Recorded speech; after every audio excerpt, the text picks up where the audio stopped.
When I was young, I didn't really know what I was going to do when I got older. People kept asking me, but then eventually I thought that the idea of inventing things would be really cool. The reason I thought that was because I read a quote from Arthur C. Clarke, which said that a sufficiently advanced technology is indistinguishable from magic, and that's really true. If you go back, say 300 years, the things that we take for granted today would be you'd be burned at the stake for. Being able to fly, that's crazy. Being able to see over long distances, being able to communicate, and having access to all the world's information instantly from almost anywhere on the earth. So I thought, well, if I can do some of those things, basically if I can advance technology, then that's like magic, and that would be really cool. I also had sort of a slight existential crisis because I was trying to figure out what does it all mean? Like, what's the purpose of things?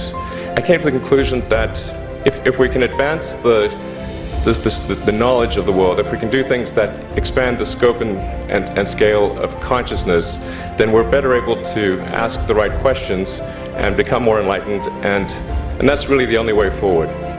So I studied physics and business because I figured in order to do a lot of these things, you need to know how the universe works, and you need to know how the economy works. And you also need to be able to bring a lot of people together to work with you to create something, because it's very difficult to do something as an individual if it's a significant technology. That's also when the internet started to happen. And I thought, well, I can either pursue this technology where success may not be one of the possible outcomes, which is always tricky, or participate in the internet and be part of it. So I decided to drop out. Did a few things here and there, one of which was PayPal. I think it's important to take feedback from your environment. You want to be as closed loop as possible. If we hadn't responded to what people said, then we probably would not have been successful. What are some of the other problems that are likely to most affect the future of humanity? It really wasn't from the perspective of what's the rank-ordered best way to make money, which is okay, but it was really what I think is going to most affect the future of humanity. So I think the biggest terrestrial problem we've got is sustainable energy, but the production and consumption of energy in a sustainable manner. If we don't solve that this century, we're in deep trouble. And then the other one being the extension of life beyond Earth to make life multiplanetary. So that's the basis for. The latter is the basis for SpaceX, and the former is the basis for Tesla and Solar City. When I started SpaceX, initially I thought that, well, there's no way one could possibly start a rocket company. I wasn't that crazy. Well, what is a way to increase NASA's budget? That was actually my initial goal.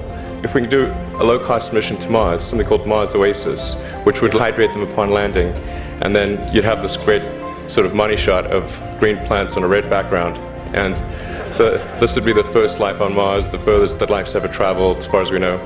And I thought, well, that would get people really excited. So obviously, the financial outcome from such a mission would probably be zero. So anything better than that was on the upside.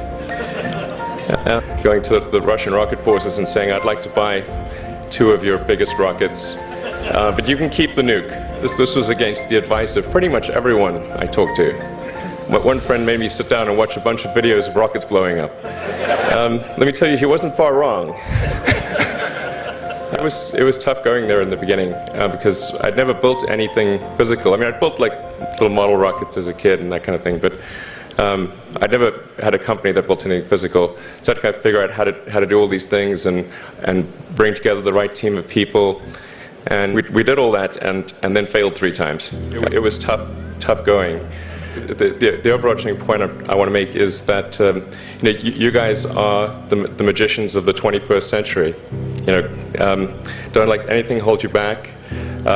Imagination is the limit, and go out there and create some magic.